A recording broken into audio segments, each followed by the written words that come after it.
ኮሎኔል መኮንን ተስፋ መስመር ላይ ይገኛሉ። ጤና ይስጥልኝ ኮሎኔል መኮንን። ጤና ይስጥልኝ እንደምን ዋላችሁ? ጤና ይስጥልኝ። እንዴት ነው አየሩ? ትንሽ የተረጋጋ ይመስላል ኮሎኔል። አየሩ በተለየ ሁኔታ በዚህ ወር ትንሽ ከባድ ነው፣ ቀዝቃዛም ነው በጣም። ግን ክረምት ስለሆነ ሌላ አማራጭ የለንም፣ ጥሩ አድርጎ መልበስ ነው።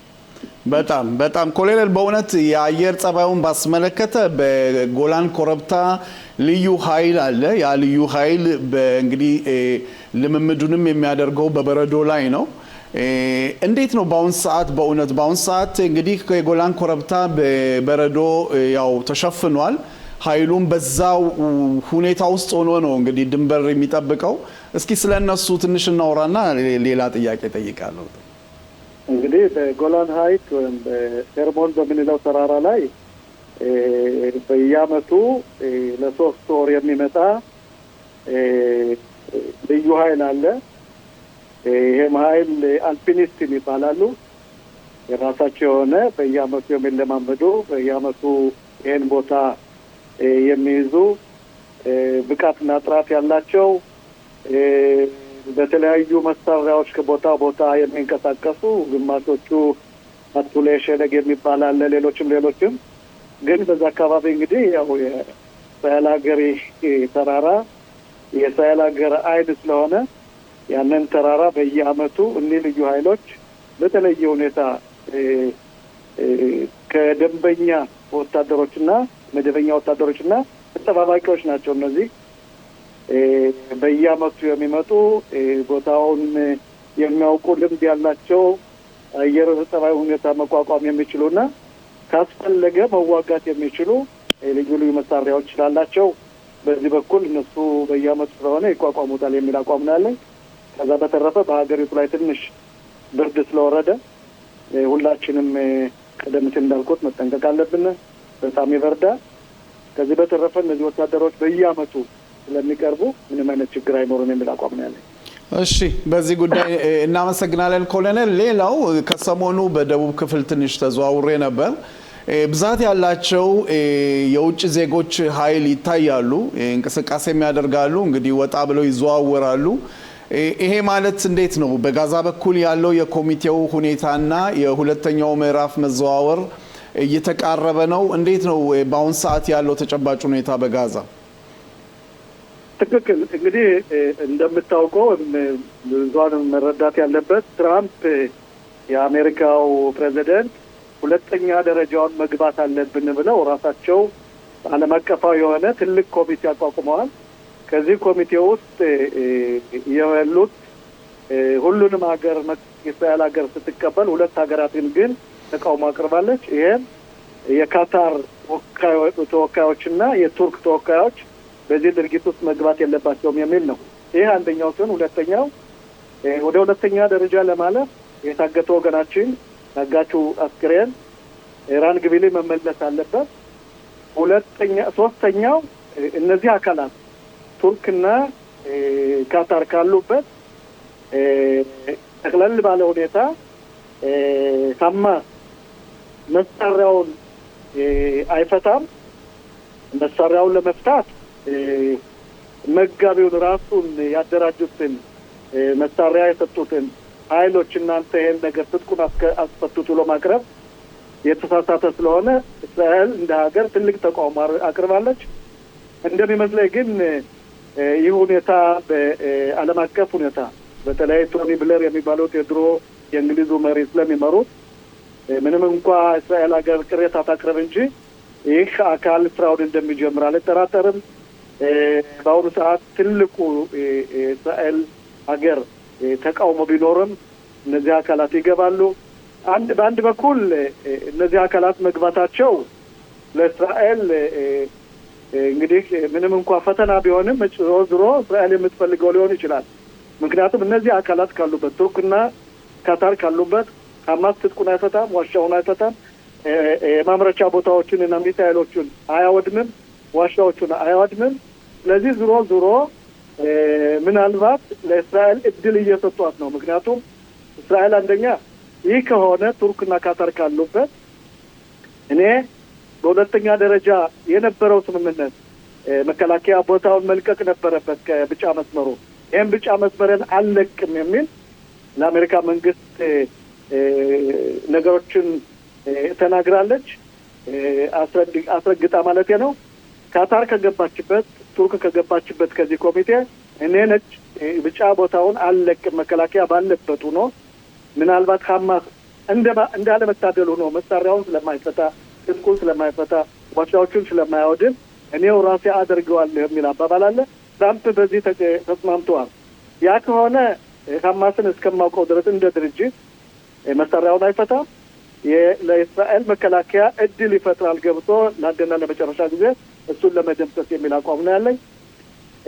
እንደምታየው መከላከያ በአሁኑ ሰዓት በየትኛው ማዕዘን አየር ጸባዩን እየተዋጋ በአራቱም ማዕዘን ዘብ ቁሟል።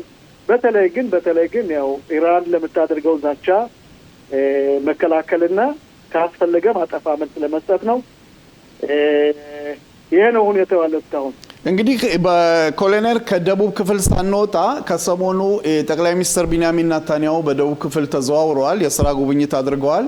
ትንሽ ለየት የሚያደርገው ያው ከፍተኛ ባለስልጣናት አብረው የነበሩበት ጉብኝት ነው። የመከላከያ ሚኒስትር እንዲሁም የሀገር ውስጥ የደህንነት ሻባክ እሳቸውም ነበሩ። እንግዲህ ከጉብኝታቸው በኋላ የጥምር ኃይል ለመፍጠር ፍቃድ ሰጥተዋል። ማለት እንግዲህ ያንን አካባቢ ባለው ተጨባጭ ሁኔታ በመሳሪያ መዘዋወር በግብጽ ድንበር ላይ በሚደረገው እንቅስቃሴ ባስመለከተ ያንን አካባቢ ይሄ ጥምር ኃይል አንድ ላይ አብሮ እንዲሰራ ትዕዛዝ ሰጥተዋል። ያው የጦር ኃይሎች የፖሊስ ሰራዊትና የሻባክ ይሄ ሁኔታ እንዴት ነው የደቡብን ክፍል ትንሽ ለየት ያለ መንገዱ ለየት የሚያደርገው ወይም ደግሞ ምን አይነት ውጤቶች ይኖራሉ ብለው ያስባሉ ኮሎኔል? ትልቁ ፈተና ለእስራኤል በአሁኑ ሰዓት ከግብጽ ወደ እስራኤል የሚገባው በአየር ተንሻፋፊ ቁሳቁሶች ከግብጽ ወደ እስራኤል የሚገቡ መሳሪያዎች አሉ። ይህ መሳሪያ አንደኛ ይህ መሳሪያ አዛ መድረስ ይችላል። አዛ መልሶ ማደራጀትና መቋቋም ይችላሉ። ምክንያቱም ጢርት ለደርሱ ወምራፍ የሚባለው በእኛ እጅ ስላለ ማስተላለፍ የሚችሉት በአየር ብቻ ነው። ሁለተኛ በዛ በኩል የሚገባው መሳሪያ ዞሮ የሚጎዳው ከበዴዎች ጋር በመነጋገር ግብጽ ያሉት በዴዎችና ከኛ ሀገር ያሉት በዴዎች በመነጋገር በተለያየ አውታር ይሄን መሳሪያ ተቀብሎ ወደ እስራኤል አስገብቶ በተለይ እስራኤልን ሕዝብ ለመጉዳት እና አልፎ ተርፎም አንዳንድ የማይገቡ ድርጊቶችን ወይም ኢራፋኻ የምንላቸው ፕሌሊ የምንላቸው ስለሚያጠናክር ይህም ሁኔታ በጋድ ስለታየ ጠቅላይ ሚኒስትሩ አንተ እንዳልከው ብዙ አካላትን ወስደው አንድ ላይ ሆነው የሚሰሩ በተለይ ለመጀመሪያ ጊዜ ይሄ ደህንነቱ የሻባኩ ክፍል መሳሪያም ስላለው አቅምም ስላለው ጉልበት ስላለው ይሄን ነገር እዛው ላይ ይዞ ኢንቨስቲጌት ወይም ምርመራ አድርጎ ከየት እንደመጣ የት እንደደረሰ አንደኛ መሳሪያውን ለመቀማትና ለማውደም ነው። ሁለተኛ ተቀባዮችን ይዞ በቀጥታ ፍርድ ለማቅረብ ነው። ይሄን ነገር ለመቀነስ ሲባል መንግስት በተለይ ጠቅላይ ሚኒስትሩ ይሄን ችግር ስላለባቸው ወደዛ ወስደዋል። ይህ ድርጊት በነገራችን ላይ ያ መሳሪያ ዞሮ በአንዳንድ ኬላዎች ላይ እያለፈ ወደ ይሁዳ በሰማሪያ በኩል ወደ ሄብሮን በኩል እየገባ ዞሮ የሚጎዳው የእኛን ህዝቦች የእኛን ሰፈሮች ስለሆነ ይሄን ነገር ለመቋቋም ሲባል ይሄ ነገር ተቋቁሟል። እንደሚመስለኝ ከሆነ ዘግይተው ነው ያደረጉት። ይሄ ቀደም ሲል እናውቀዋለን፣ ግን እስካሁን ስንታገል የነበረው በአዛ ውስጥ የነበሩት ቴሮሪስት ስለሆነ ሌላ መንገድ ስለሌላቸው በዚህ መንገድ ማስገባት ስለፈለጉ ይህ አካል መቋቋሙ ተገቢ ነው። ውጤትም እንደሚኖረው አልጠራጠርም።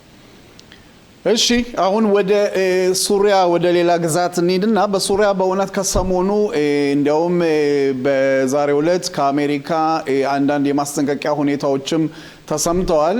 ሱሪያ ባልሆነ መንገድ ያው ኩርዲስታኖችን የመጨፍጨፍ ሁኔታ የሚወጡ ብዙ ዘገባዎች አሉ።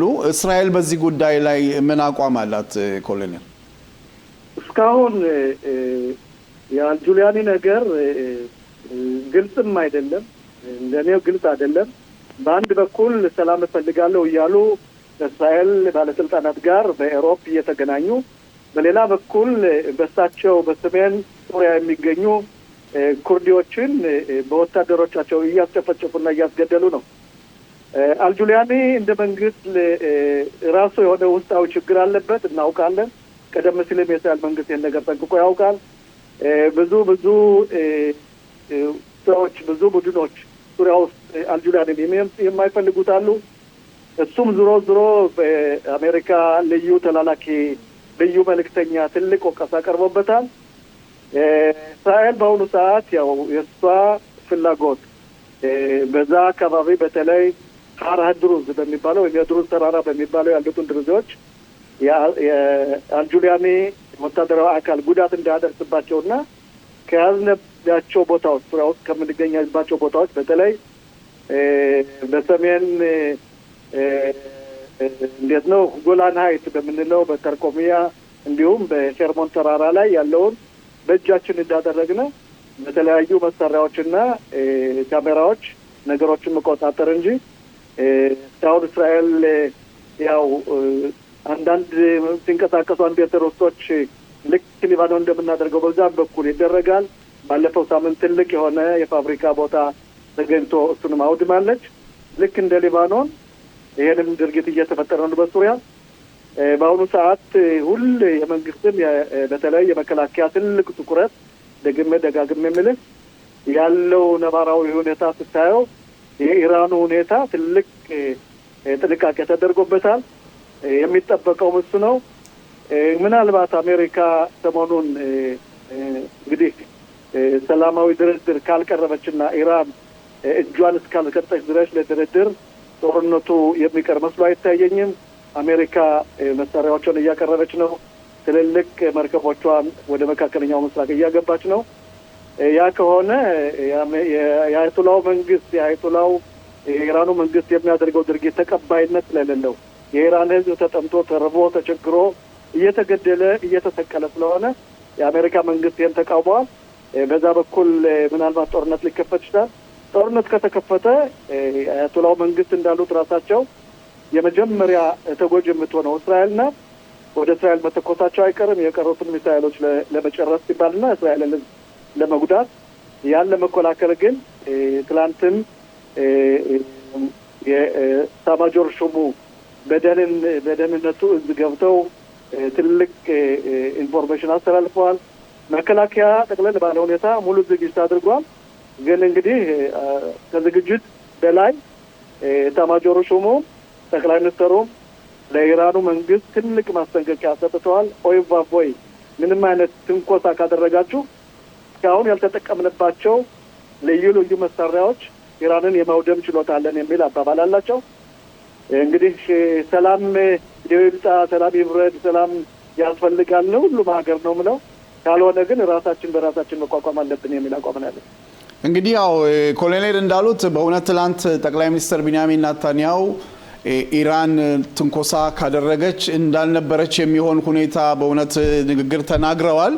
ኮሎኔል እንግዲህ በእውነት ስለሰጡን ትንተና በጣም እያመሰገንን መልካም ቀን እመኛለሁ። ስለነበረን ቆይታም አመሰግናለሁ ኮሎኔል። እኔም በጣም አመሰግናለሁ ተስፋዬ። ደህና ቆዩልኝ። መልካም ቀን ይሁንለት ኮሎኔል።